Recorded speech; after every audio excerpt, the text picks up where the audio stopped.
How did you wind up working for FMW and Onita? Okay, that was okay. I was doing well in wing. One night I had gone out. I was in who was over there? One of the Canadian kids, Mike something Thomas, Mike. Anyways, he was from Canada, and we were walking down the street in Roppongi, and he was blah blah blah blah blah blah blah blah blah, starting shit with somebody or said something about somebody's girl. So this guy comes running up, and you go back. You know it's up 4 in the morning, but the sun comes up there early, so Right. we got been all done out partying and drinking, and this guy, blah blah blah. You leave. Oh yeah, okay, we're headed for the airport now. Fuck off and leave us alone. Keep going. I keep coming back. And he's blah, blah, blah, and I did like this, and he whacked my hand. I just looked at him and said, pow! Huh. I caught him right here in the jaw, broke his jaw, knocked him out. I said, shit, why couldn't you just leave? I took him, and I set him against the building, sitting up. Right. I just didn't leave him on the sidewalk, and just, idiot. Just so used to my character the way I'm at, all right, so what, I hit him. But there they have police stations, like little substations at every couple blocks. So they put up a roadblock. Stop the vehicle. Where's 4 big guys and 4 o'clock in the morning in Japan? You're easy to pick out. Right. So that cost me.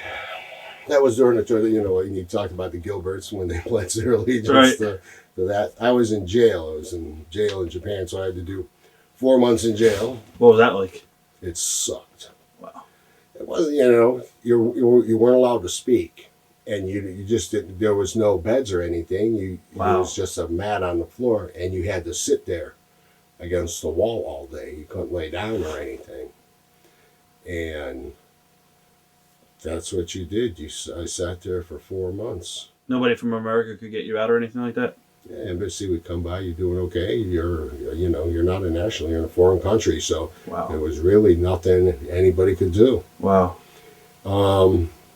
It was a good wake-up call. Reality set in. I was like, well, that sucks. And it's a terrible day. Yeah, it does.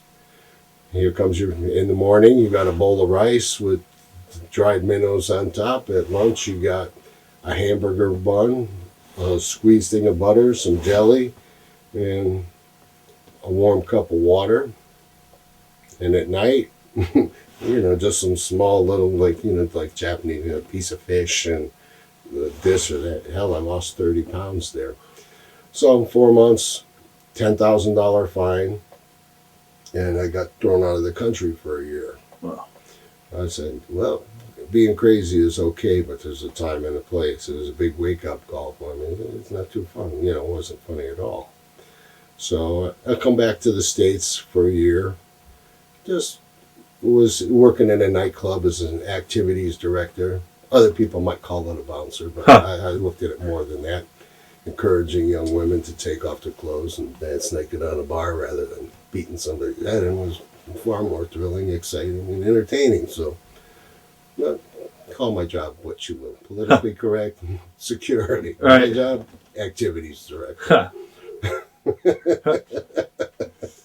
So after I was done as an activities director in a nightclub for a year, Masanaga had called me, Mr. Danger from Wing Company. Listen, what? And he said, me now, new company, FMW. Please, you come. Oh, Goto, really? I said, that would be wonderful. Mr. Onita, very excited your character come his company. That's what we're working towards, what you were saying there about how's Onita. I never really had any contact with Onita. I talked to, like Masanaga. He got me over there.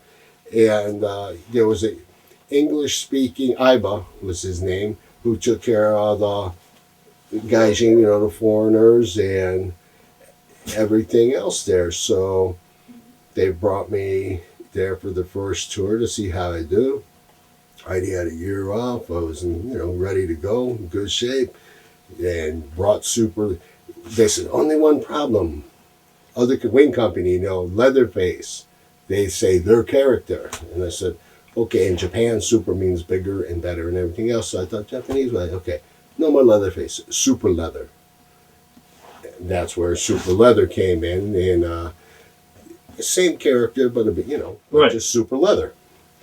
And so that's when I got you know, there's my chainsaw right there. So That's awesome. Wow, you know, you'd be walking down the street sometimes, they'd see that, wow, you know, leather. Laser, it sounded like laser.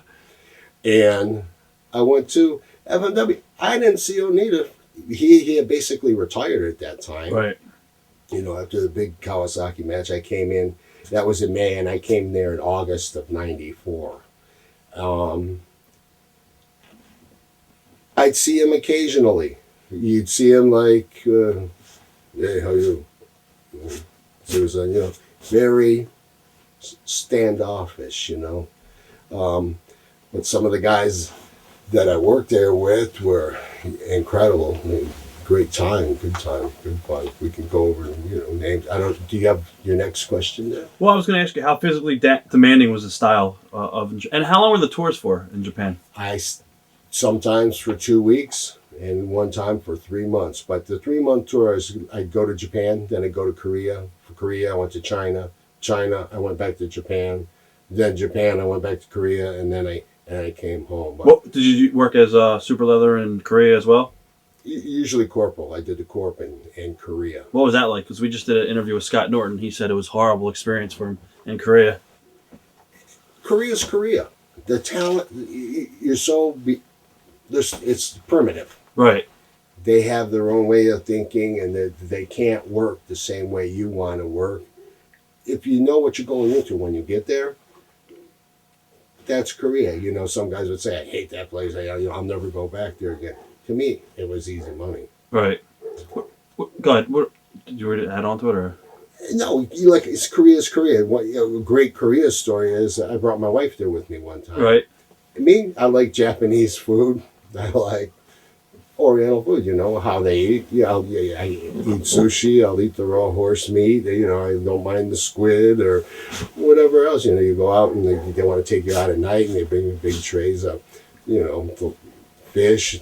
They'll sit there and cut a fish, it's flapping on there, and you're sitting and eating it while it's, you know, still breathing or gasping for air. So she doesn't like fish.